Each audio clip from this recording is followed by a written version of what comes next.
Assalamualaikum warahmatullahi wabarakatuh. Shalom Om Swastiastu, Namo Buddhaya, salam kebajikan bagi kita semua.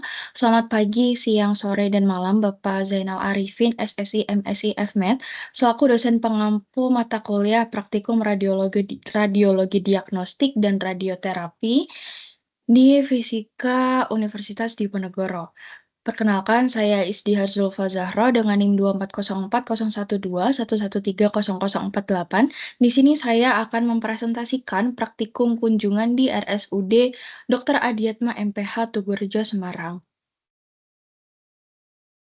Nah, untuk topik pembahasan yang akan saya bahas, yaitu yang pertama yaitu tujuan, yang kedua ada lokasi praktikum, yang ketiga alat dan bahan, yang keempat dasar teori, dan yang terakhir yaitu hasil dan pembahasan.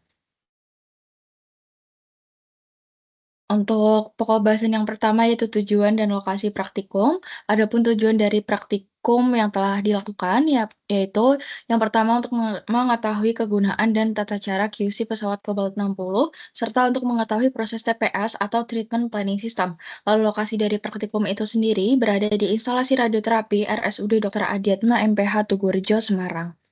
Lalu alat dan bahan yang digunakan dalam praktikum, yang pertama yaitu pesawat Cobalt 60. Berikut merupakan gambar dari pesawat Cobalt 60 yang berada di sebelah kiri. Lalu yang kedua ada software TPS atau Treatment Planning System. Selanjutnya mengenai dasar teori, di sini saya membawakan 4 dasar teori. Yang pertama mengenai radioterapi, yang kedua mengenai TPS atau Treatment Planning System, yang ketiga tentang QC atau Quality Control, dan yang terakhir mengenai pesawat Cobalt 60. Yang pertama yaitu radioterapi. Radioterapi merupakan pengobatan yang memanfaatkan sinar pangion untuk mengobati penyakit kanker, dikutip dari jurnal Nugraheni tahun 2022. Adapun prinsip yang digunakan pada radioterapi adalah prinsip ALARA atau as low as reasonably achievement atau yang dikutip dari jurnal Wulandari tahun 2023 yang berarti eh, mempertinggi dosis yang diterima oleh tumor serta kecil seminimal mungkin untuk dosis yang diterima oleh organ etris. Terdapat dua metode yang dapat menghantarkan radioterapi, yaitu radioterapi eksternal atau teleterapi, serta radioterapi internal atau yang biasa disebut dengan brahiterapi. Selanjutnya mengenai treatment planning system atau TPS. Dalam proses radioterapi, sebelum dilakukannya terapi pada pasien, pertama-tama pasien melakukan pengambilan citra diagnostik menggunakan CT scan atau alat diagnosis lain. Selanjutnya, hasil dari diagnosis dibawa ke TPS atau Treatment Planning System untuk mengetahui dosis serta fraksi yang akan diterima oleh pasien selama penyinaran. Selanjutnya yaitu mengenai quality control atau kontrol mutu adalah suatu tindakan pengukuran yang rutin dilakukan untuk memonitor performa baik itu dari visual maupun uji kinerja dari peralatan sehingga kualitas outputnya dapat terjamin. Salah satu rangkaian dari QA atau QC itu sendiri yaitu kalibrasi. Untuk kalibrasi itu sendiri meliputi kalibrasi harian, kalibrasi mingguan, serta kalibrasi bulanan. Kalibrasi digunakan sebagai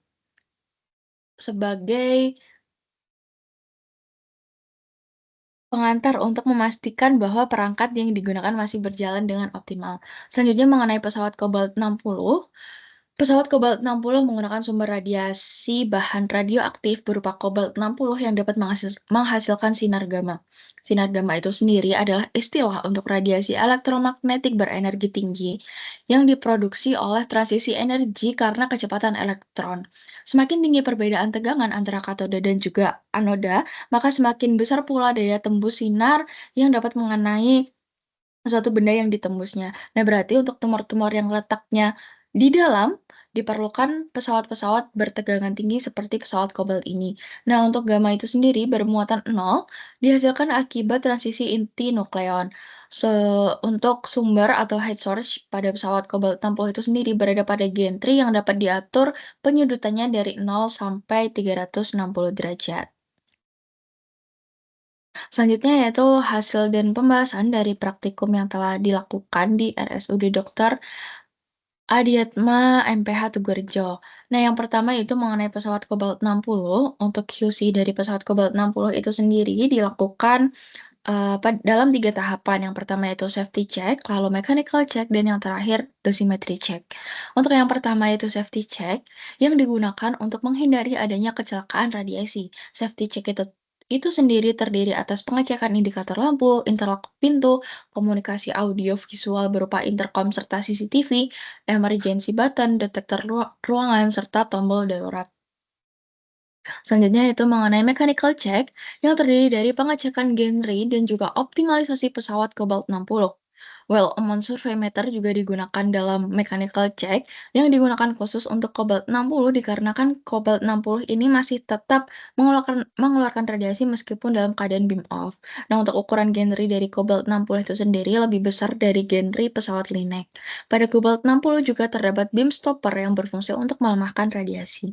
Selanjutnya pada dosimetri check yang terdiri dari pengecekan kesesuaian keluaran radiasi dengan dosis pada TPS.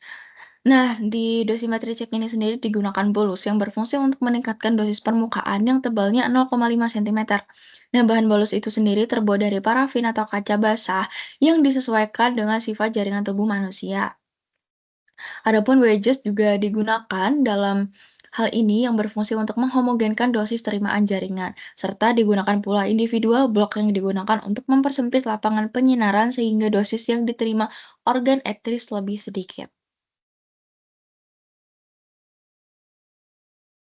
Selanjutnya mengenai TPS atau Treatment Planning System, berikut merupakan gambar dari alur pelayanan pasien radioterapi di RSUD Tugurejo, Semarang. Yang pertama itu pasien mengurus administrasi terlebih dahulu, lalu selanjutnya konsultasi bertemu dengan dokter onkologi untuk didiagnosis penyakit apa yang diderita oleh pasien, lalu pasien akan mendapatkan indikasi atau jenis tumor yang sekiranya diderita. Setelah itu dilakukan positioning, lalu selanjutnya dilakukan, simulator atau diagnostik untuk mensimulasikan penyinaran yang akan diterima oleh pasien selama pengobatan.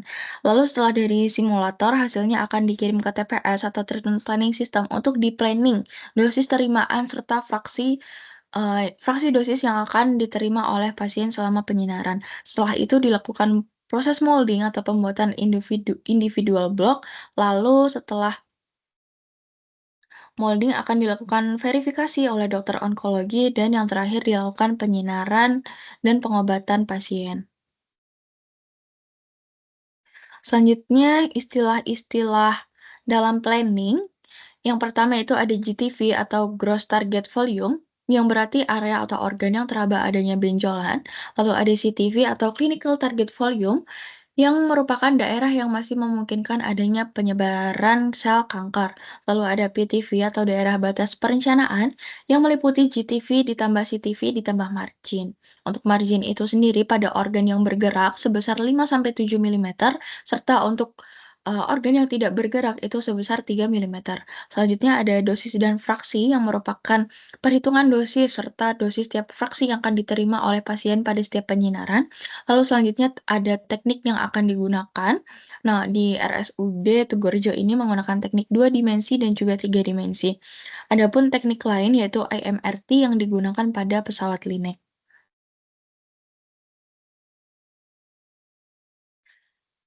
Sekian yang dapat saya sampaikan. Apabila ada kekurangan mohon dimaafkan. Shalom, Om Santi Santi Santi, Om Namo Buddhaya. Wassalamualaikum warahmatullahi wabarakatuh.